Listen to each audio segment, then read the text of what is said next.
Adapun maksud dari kita adakan kegiatan hari ini dalam rangka pembentukan kelompok sabar harakat Ikmas, diharapkan adanya kemandirian dari masing-masing desa yang dikomandoi oleh para Pak Kecil.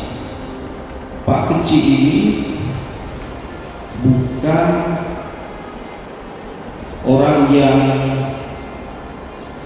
sama seperti kepala desa yang dulu.